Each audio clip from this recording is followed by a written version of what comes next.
Hi everyone! So today I'm going to do like a overview type of video. Let's hope that it's short. And it's going to be an overview of all the foundations that I currently have as of today, which is October the 30th, so this video is probably not going to go up for at least a couple of days. I really I think want to get into doing individual product reviews, but I have no idea what to do them over, so I figure by doing like overview videos you'll be able to see all the ones that I could talk about, or like request to do a review on an individual product. That way I can better know, like if, you know, not many people want to talk about MAC Studio Fix powder, then I won't do a video on it. But, you know, if more people want to know about Revlon Colorstay, then I'll, you know, do a video on that. So, and it's going to include tinted moisturizers, liquid foundations, cream foundations, and powder foundations as well. So, we'll just start in no order. Got my drawer open. Let's do this. The NARS Pure Radiant Tinted Moisturizer has an SPF of 30. I'm in the shade St. Moritz, which is medium 1. This has a pretty sheer to light coverage to it. Obviously you're not going to get full coverage out of a tinted moisturizer. The finish is very naturally glowing. It doesn't look sparkly, there's no glitter particles in it, it doesn't look greasy, or I use this to sort of give me a little bit of a tan because it is on the darker side, but overall I just really enjoy this for a nice sort of summery tan glow. NARS Sheer Glow is the next one, and I'm in the shade medium 1, which is called Punjab. This has no SPF in it, and you're going to get about a medium coverage out of this. It is also very buildable without looking too heavy. Sort of similar to the finish of this in the sense that you're getting a naturally luminous finish. There's no sparkle, there's no glitter, it doesn't look greasy, and it doesn't look too obvious that you're wearing something that's supposed to make your skin look really glowy. This is one of my favorite foundations of all time. Very nice texture, blends wonderfully, and it just looks great on my skin. This is like my special event foundation. L'Oreal True Match. This is another one of my favorites, also on the more affordable side. This is, I think, one of the cheapest drugstore liquid foundations you can find. I'm in the shade W3, which is Nude Beige. This has an SPF 17 sunscreen, and you're going to get, again, a medium coverage out of this, so this has a little bit more of like a natural matte finish. It seems to have a little bit of powder particles in it. This wears all day on me. It doesn't, you know, fade or start to crease or anything like that. It really does last a long time on my skin, and I put this on when I don't want to think about putting a foundation on. It just will look good, and I know it will. So it's great for day-to-day wear, and I really do like it. The e.l.f. Tinted Moisturizer with an SPF of 20.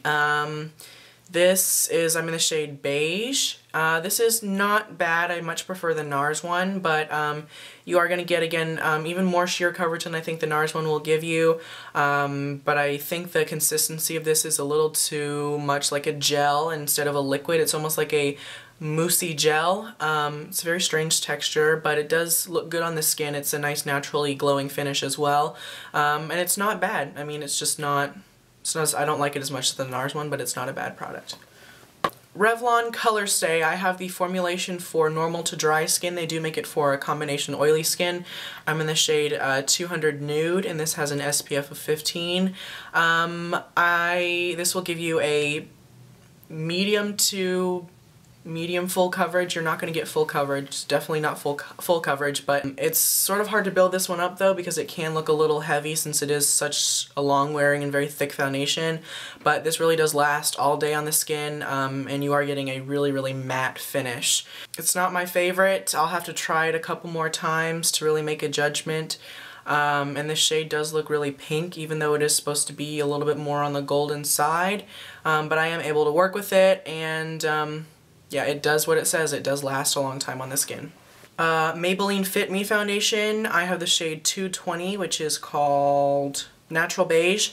This used to be, oh, SPF 18 in this, by the way. This used to be what I said was like my favorite drugstore foundation. I've since changed my mind. It's not bad. You do really have to work this into the skin because it sits on top and it can look kind of, can feel like almost like glue or something like that. You really do have to blend this in with your hands. You really got to move it around on the skin and work it in. Because putting this on with just a foundation brush or a sponge really isn't going to cut it. You have to work this in. But when you do, you are going to get pretty decent coverage. I'd say anywhere from light to medium depending on how much you build it up and how much you really work it into the skin. But I think the only thing about this is the finish looks really kind of greasy unless you powder really well with this. MAC Face and Body Foundation. You get 4 ounces of product, which is 4 times the amount of normal foundations. I'm in the shade N3, although I could use C3 as well. Once this sets and once you let this dry down, it really does become transfer resistant. I wear this when I'm wearing like a white shirt or a black shirt or anything that I don't want to get any makeup on when I put my clothes on, or if I smudge something.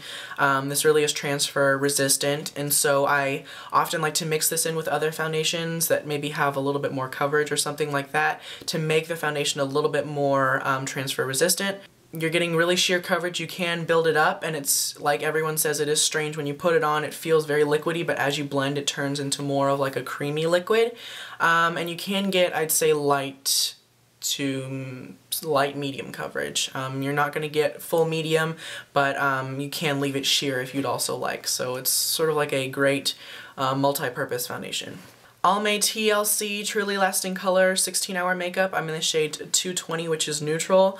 I don't believe this has any SPF in it that I can tell, or that's labeled on here. Also one of my favorites. This really does last all day on the skin. I can wear this without powder. When I had oilier skin before I started my Accutane, I wore this without powder and I didn't look greasy at all. Like, I looked exactly like I had put it on that morning. I really like the shade even though it is neutral. It blends to match my skin tone pretty much perfectly. It's really insane. I don't like the smell. The pump is great that it comes with. And it does just apply really evenly and lasts a long time on the skin without looking overly dry or overly heavy. Revlon PhotoReady Airbrush. This is like the mousse texture in the can, in like the shaker can. This is a very strange foundation. It does have a lot of sparkle to it. You're gonna get about medium coverage. It feels really cold whenever you first put it on, but it does blend really nice and gives you a really pretty finish as long as you don't examine it too close, because you will see the sparkle. It photographs really nicely, as long as you powder down your T-zone, otherwise you'll look like an oil slick. But it's great for that natural, maybe not so much natural, but really glowy skin. Shiseido Sun Protection Liquid Foundation, sunscreen of SPF 42 as well as PA+++. I have the shade SP50. I really dislike Shiseido's, at least for this foundation, the shade range, because the next golden undertone foundation is SP70, which is, in matte comparison, this is about, I'd say this is about a 25, maybe a 30, and then the SP70 is closer to a 40 or a 45. I think it's, yeah.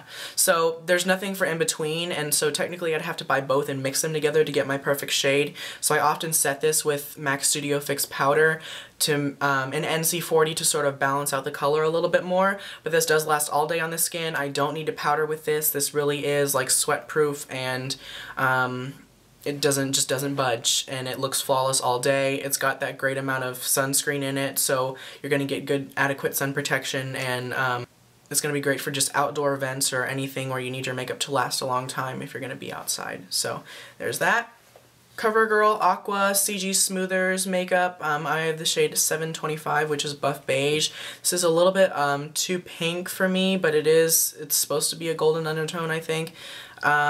This will give you really sheer coverage. Maybe it's along the lines of like a Tinted Moisturizer or like the MAC Face and Body.